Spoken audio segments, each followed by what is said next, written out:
Penguin Random House Audio presents A Wonderful Stroke of Luck by Ann Beattie. Read for you by Kirby Heyborne.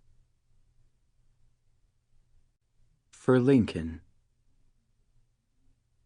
Remember that sometimes not getting what you want is a wonderful stroke of luck. The Dalai Lama. Chapter 1. LaVerdere's leading lights, a.k.a. the Honor Society. There were many organizations for overachievers at Bailey Academy, but being selected for LaVerdere's group gave them nicknames and an identity. They belonged to him. And, very important, he was more young than old. At Bailey, some student studies involved an emphasis on mathematics. The Math Majors Club was their honor society. Its members were known informally as the Brains.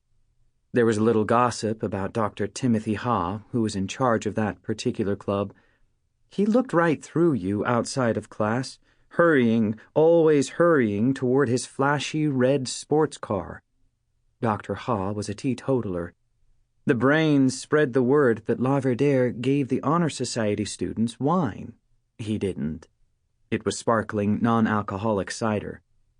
LaVerdere had gone to Columbia, then Oxford. The persistent rumor was that he'd had a wife who'd died of pneumonia in England.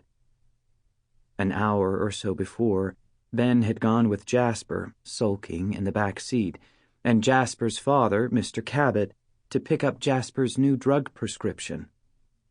In math class, as he'd studied the computation on the blackboard, Jasper had seen something and stood up to whirl along with the 3D vision. Jesus. Ben could understand how they could be a pain in the ass.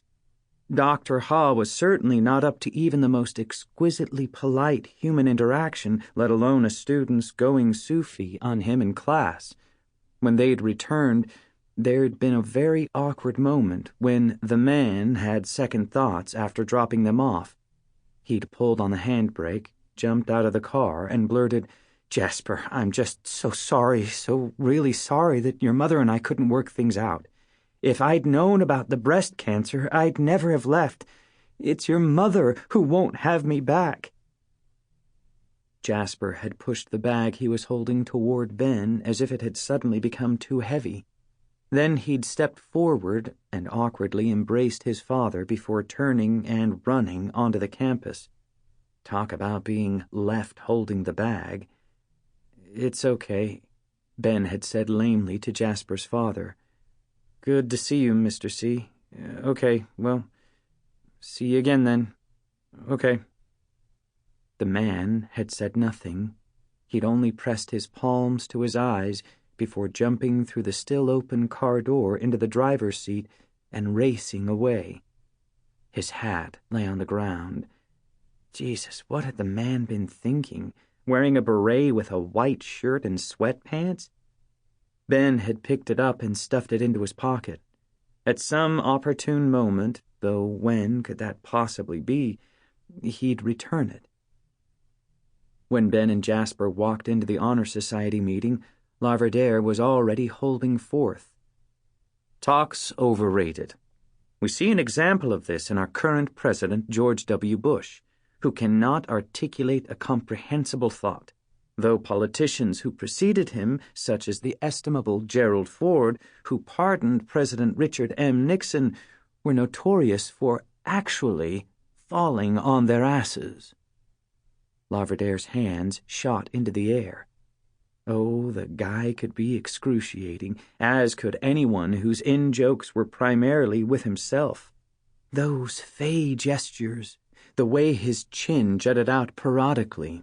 His heart was in the right place, though, and he aimed to please at the social, as he was amused to call it, where Tessie Ryall and her daughter Binny, who, as Lulu observed, might have been Dickens characters, ferried trays to and fro. No saltines that shattered like glass when rubbery cheese squares were placed atop them. That was the math club's bad luck. As everyone knew, Dr. Ha cared nothing about food.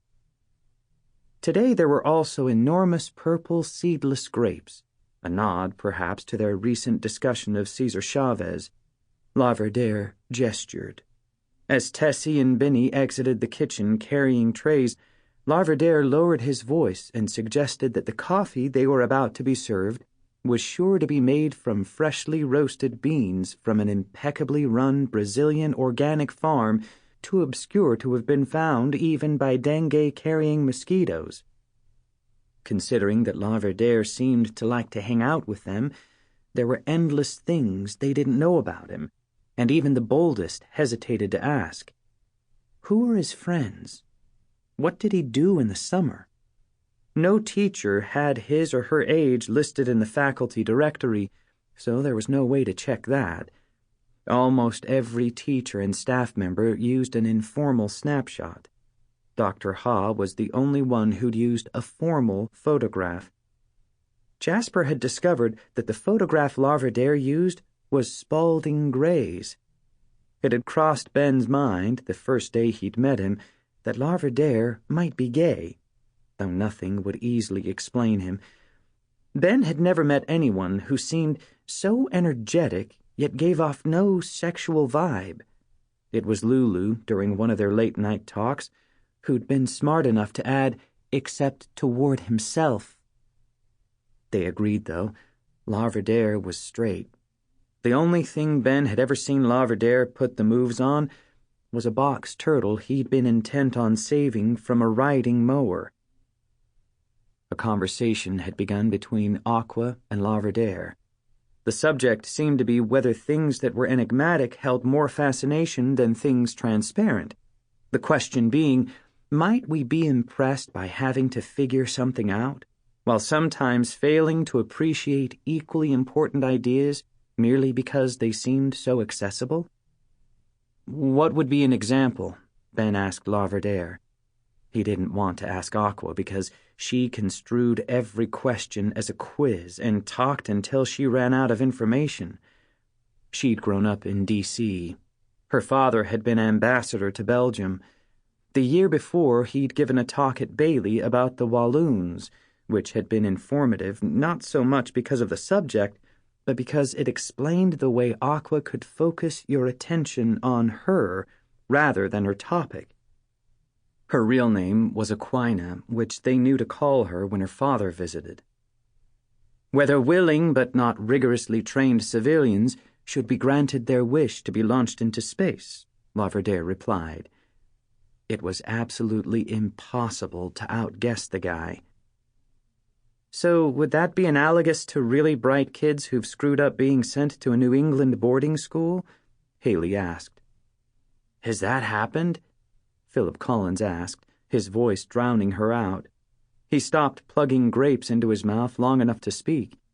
He hovered behind Ben. Indeed it has. I refer to the situation of the very wealthy, accomplished private citizen, Dennis Tito. Surely someone has heard of Mr. Tito? No one answered. Ah, well, he recently became the world's first space tourist. This was very exciting to Mr. Tito, if not to you. He was a former NASA employee who followed the money.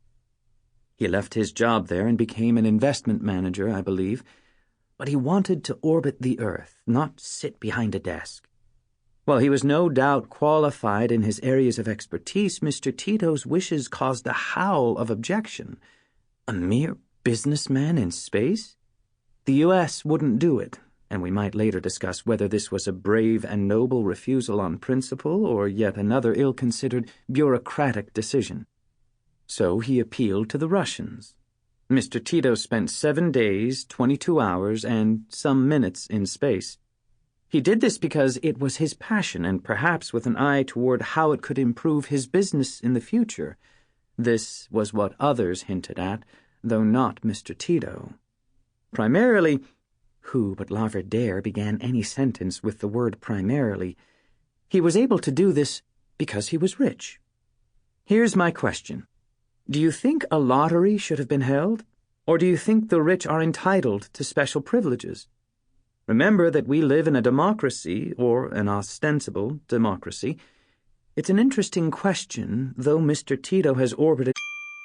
Sample complete. Ready to continue?